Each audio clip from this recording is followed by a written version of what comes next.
What's up, everyone? I'm James Lynch, and this is Early Look, the show where I take a look at an upcoming notable fight. And on today's edition, I'm going to be taking a look at the new UFC 282 co-main event between Paddy Pimblett and Jared Gordon. But before I give you my preview and pick, make sure you hit that like button, hit the subscribe button, and hit that notification bell. Those three things really do help out the channel a lot. And let's be honest, it's really easy to do. So yeah, appreciate it if you could do that.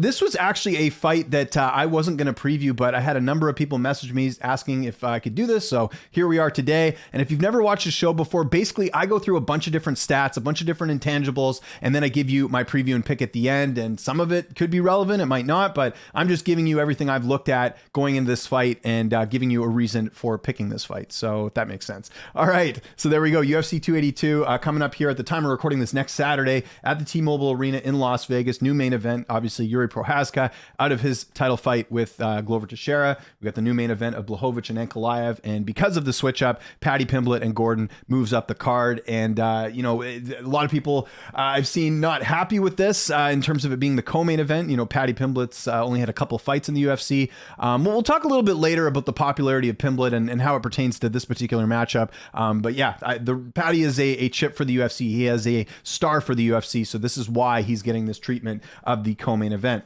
Quick tail of the tape here. You see 27 years old for Paddy, 34 years old for Jared Gordon, 5'10" to 5'9", 73-inch reach to 68. So there's your little tail of the tape here. All right, let's get into Paddy the Baddy.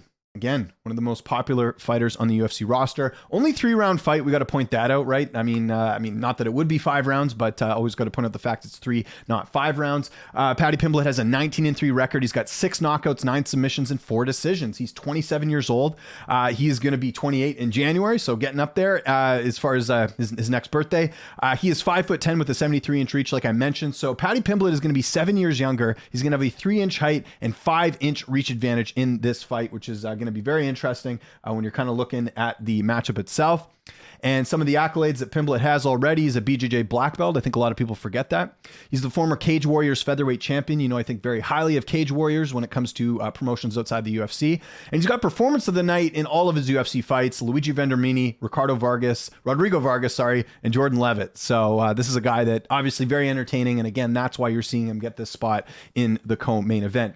Paddy Pimblett, if you look at his career, he never had any amateur fights. He went straight to the pros in October of 2012, made his UFC debut in September of 2021. You can see it there. That was at UFC Fight Night against Luigi Vendramini just last year, which is kind of crazy if you think about it. Gordon had already had 8 UFC fights at this point. Now, granted, Gordon's older, makes a little bit more sense. He'd have more experience, but that's always something I like pointing out is the experience difference between the two fighters in terms of UFC experience. So there you go. Paddy, as you can see, 3-0 in the UFC, 3 stoppage wins. He doesn't have any notable wins. I wouldn't really consider Jordan Levitt a notable win. I mean, we know Jordan's obviously a character, but when I talk about notable victories, I talk about opponents who are, you know, well-known household names. He has yet to do that yet. They're giving him, some would say, the Sean O'Malley treatment, so to speak, giving him opponents that he should look good against. He also doesn't have any losses in the UFC, so there's no losses we have to talk about. Paddy, because he's been in the UFC just last year, obviously no layoffs, no major injuries, anything like that that we've seen throughout his career. Again, pretty active. This will be his 4th fight in 2 years with the UFC, in less than 2 years actually, because like I said, he made his debut back in September of 2021. One thing that I think is interesting here, and Jared Gordon actually has the same thing here. Paddy Pimblett's been competing in a couple different weight classes here. I don't know if people realize this. Went back and looked. Paddy's actually competed 5 times at bantamweight, which is interesting. You kind of forget about that. Now, granted, he is a younger fighter, so you know, you obviously build into your frame a little bit more, but 5 fights at bantamweight. He's had 3 catchweight fights. This was interesting too. So he missed weight for one of his fights. It was a bantamweight fight. He came in at 136.8, and then he was supposed to come in again at bantamweight and came in at 141.7. And then he had a featherweight fight that he actually missed weight for, coming in at 152. So Paddy's had some struggles on the scales. Of course, it's been kind of documented throughout his career about his eating habits and him sort of ballooning up in between fights. But yeah, just you have to point out the fact that he has missed weight a few times. Has not missed weight at lightweight, but still wanted to point that out too. Paddy's fought 7 times at featherweight, and then he's fought 7 times at lightweight as well. This will be his 8th lightweight fight, if my math is correct. If it's not, don't freak out. I'm not very good at math. I was never good at math in school, but hopefully we can see what happens there. Now, Paddy's never had any controversial fights in the UFC. All of his fights have ended via finish, but I figure for this case, because again, he's only got 3 UFC fights, I did want to mention one fight that he had on the regional scene that some people felt like it should have gone the other way. And again, take this for how you want. And it's the fight against Julian Erosa, which is interesting considering what Erosa has done in his career since then. Erosa, it's sort of a mainstay in the UFC here, but this took place at Cage Warriors Unplugged back in November of 2016. There weren't a ton of media scorecards here, but there were 3 media scorecards. All 3 media members scored the fight for Julian Erosa.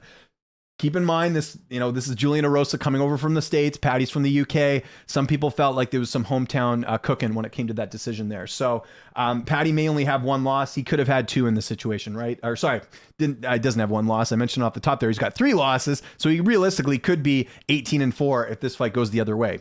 I know that math's correct on that one. So I thought that was a little bit interesting in terms of one of his fights a little bit earlier on. Again, 2016, different fighter obviously from then, but it is something you do have to point out when you're looking at Paddy Pimblett's overall record. So that's pretty much it with Paddy Pimblett. Again, not a lot to talk about UFC wise because he's just got the 3 UFC fights. Let's get to Jared Flash Gordon, shall we?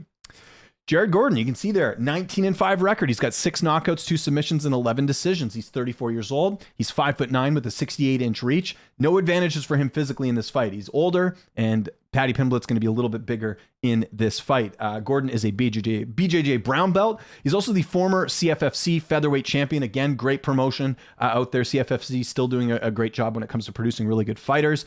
And he's got fight of the night 1 time in his UFC career, and it was against Joaquim Silva. So not as many performance bonuses as Paddy Pimblett, but hey, you know what? He's still got a decent UFC record overall. Jared Gordon made his amateur debut way back in September of 2007. You can see there he made his MMA debut in February of 2011. So not sure. I had a number of amateur fights, so obviously very much battle tested. Then took that pro fight and went on a pretty nice undefeated streak. Actually won his first 9 fights overall, and looking pretty impressive there. Made his UFC debut in July of 2017. Of course, interesting kind of looking back now, it was actually a win over Bill Algeo, who's in the UFC now for CFFC, that got him in the UFC back in 2017. So kind of interesting there. Jared Gordon is 7-4 in the UFC. He's only got 1 stoppage victory, and that was the win in his debut against Mitchell Quinones. Outside of that, he's gone the distance in pretty much all of his fights that he's won, I should say. One thing you can say about Jared Gordon is that he doesn't really have any notable wins. Maybe you could say Leo Santos, because I believe Santos was ranked at one point. I know Solecki's another promising guy, but if you look at Jared Gordon's, all of his UFC wins, they're mainly against guys that either aren't in the UFC anymore or aren't super notable names. So this is kind of one of those fights where you got 2 guys who haven't really defeated any sort of notable names, so to speak. He's got a lot of notable losses, though. We got to talk about those. Diego Ferreira, mainstay ranked guy. I don't think he's ranked right now, but Diego Ferreira was ranked for a while. Joaquim Silva, you could kind of mention him only because he was 10-1 at the time, so that's somewhat notable. But Charles Oliveira, I mean, we've seen what Charles has done since then. Obviously, winning the UFC lightweight title and just one of the best lightweights of all time. I'm willing to say that. So no shame in losing to Charles Oliveira. Interesting though. Oliveira was able to actually knock him out in that fight, which is interesting. Normally, Oliveira winning by submission. And then obviously his last fight, 2 fights ago, I should say, losing to Grant Dawson, although Dawson looking like the future of the division. There's only 1 layoff that I like talking about layoffs as well as far as activity level goes. There's only been 1 layoff that Gordon's had in his career, and that was the fight going from Chris Fishgold to Danny Chavez. There was a 220-day layoff, and granted, this was in the middle of COVID, so understandable that maybe Gordon wouldn't be as active as people would like in that type of situation just because of the circumstances that are going on. Another interesting thing with Gordon, we mentioned this with Paddy Pimblett, Gordon has competed in multiple weight classes. He's competed 13 times at featherweight. He's competed at lightweight 9 times. This will be his 10th lightweight fight. And he's had 2 catchweight fights. I think people forget in his UFC debut against Mitchell Quinones, he actually missed weight for that fight. It's a fight he ended up winning, but he did come in at 149 for the 146-pound limit. And then he also missed weight against Danny Chavez a few fights ago. That's where I think the UFC told him he needed to move up. That was a win, of course. I remember interviewing Chavez, and he said, yeah, there was definitely a strength difference there when he fought Jared Gordon in that fight. So Gordon came in for that fight at 150 for the 146 limit. So really missing bad in that fight as well. The one thing with Gordon, despite the fact that he has a number of decision victories, none of them were close. Like he either clearly won or clearly lost. Well, actually, he's never lost a decision in the UFC. He's been finished in all of those fights. But you can see in general here that, yeah, the fights he has, even the split decision with Joe Solecki, the majority of people felt, I don't think there was, I think there was maybe one scorecard for Joe Solecki, but like 95% of people felt like Jared Gordon did enough to win that fight. So that's, again, Solecki, not a household name, but that was a good win for him at the time in the weight class. Solecki's still an up-and-comer in that division. Okay, let's get to the odds because we're already at that point. And you can see there, I always go to best fight odds for this. You can see a number of books having, Paddy is almost a 2-to-1 favorite well, pretty much a 2-to-1 favorite on most books. Overall, he's about a -215. The comeback on Jared Gordon, +185. Now look, obviously you look at who's the popular fighter here. It's Paddy Pimblett.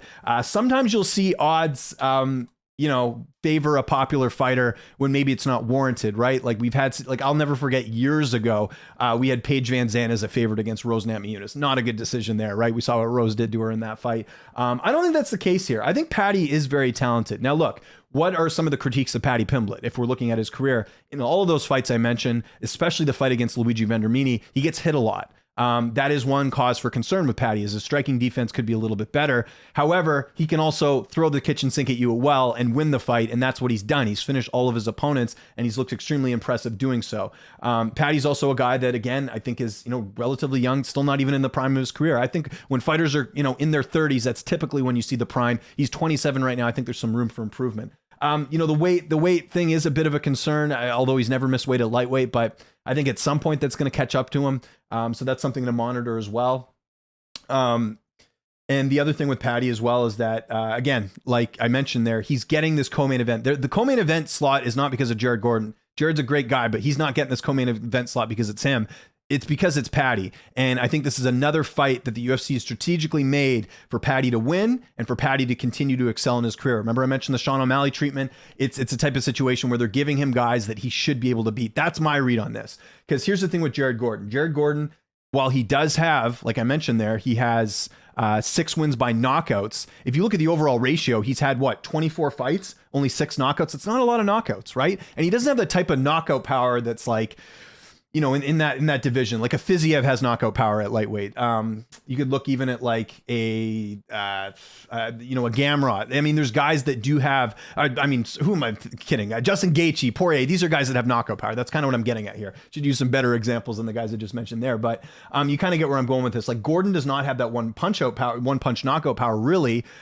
He's more of a guy that will sort of, take away your weapons and, like in the Slucky fight, right? Like he was just able to sort of implement his game plan here. So the fact that there's no power punching threat here means this is a very favorable fight here for Paddy, because the question you have to ask yourself is, how's Gordon going to win this fight? Is he going to submit Paddy? Probably not. Gordon only has 2 submission wins, so he's not going to, I don't think he's much of a submission threat. He does tend to win a lot of decisions, and the longer this fight goes, perhaps that does favor Jared Gordon in this fight just based off experience. But you got to think Paddy's younger. He's going to be a little bit bigger in this fight, and Paddy has that little bit extra, like that power, that speed that you don't see from every single fighter here. Now, also on the flip side, there's a ton of pressure on Paddy here. He's the co-main event. This is a big deal for him. How will he handle that? He strikes me as a guy that handles pressure quite well. You see him at the London cards, a lot of expectations, and he's come out and got the wins. So long story short, how am I going in this fight, or who am I picking in this fight? I'm going to go Paddy Pimblett. Again, I think this is a fight that is tailor-made for Paddy to win. I think Jared Gordon, you look at 34, he has taken some damage. In fact, all of Jared Gordon's losses, like I mentioned there, they've all been by knockout. And he's fighting a guy not all. Grant Dawson submitted him here, but you can see there knockout. And you even go there before that, there was a doctor stoppage.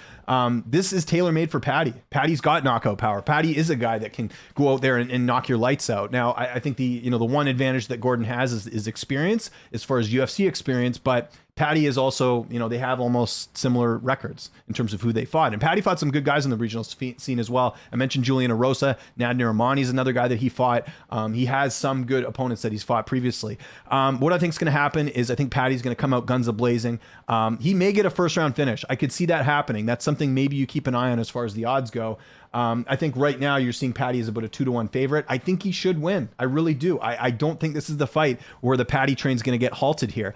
You could put put Paddy in some parlays, but I really think the play here is Paddy Pimblett by knockout. I really think this is, again, a fight that is made for him to win, where he goes out there and lands a good shot here. So I'm going to go Paddy Pimblett second round knockout. I may take that second round prop. I might also take, well, I am going to be taking Paddy Pimblett by knockout, but I just think at some point Paddy's going to have a fight where his striking defense is going to not get exposed, but I think it's going to be something that really hurts him, and I don't think this is the fight to do it. If he's fighting like an Arman or a Fiziev or one of these guys or a Gaethje, like I mentioned there, then yeah, of course, I think Paddy's in a lot of trouble because I have yet to see him fix those deficiencies in his striking defense. But I don't think he has to worry about that with Jared Gordon. Again, let's just one more time go look at Jared Gordon's last couple wins here. Decision. You have to go all the way back to his UFC debut in 2017. The last time he got a TKO finish. And that was a fight he missed weight for. So he's fighting a guy that's probably a little bit smaller than him as well. And Conona's only had, I think, 9 fights at that time. So wouldn't put too much stock into that. But yeah, my official pick for this one is going to be Paddy Pimblett by second round knockout. So I want to know what you guys think in the comment section below. Look, I know people think Paddy's overrated. I know some people are going to be upset that I'm picking him here, but if you like Jared Gordon, please tell me how you think he's going to win this fight, because I just don't see a path to victory here unless he, is able to maybe neutralize Paddy and it goes to the judges' scorecards. But I don't think a submission is going to happen, and I definitely don't think he's going to knock out Paddy. Again, Jared Gordon does not possess that threat that some other fighters do in that weight class. Follow me on Twitter and on Instagram at Lynch on Sports. Make sure you subscribe to this channel, hit that like button, hit that notification bell. It's really easy to do. And let's talk about this fight. Again, I am more than happy to discuss this fight and other fights that I've done here on Early Look, as long as we're respectful and we kind of, again, have a good discussion, not trolling or anything like that. That would be greatly appreciated here. And last thing, if there's any other fights you want me to preview, again, this is a prime example of one that people were asking me to do, and I decided to do it, and here we are today. So if there's any other fights you want me to preview, let me know. But I typically do the main events or title fights or things along those lines, or sort of notable matchups. So just let me know in the comments. So hope you guys enjoyed this breakdown. I will see you guys very soon, and thanks so much for watching.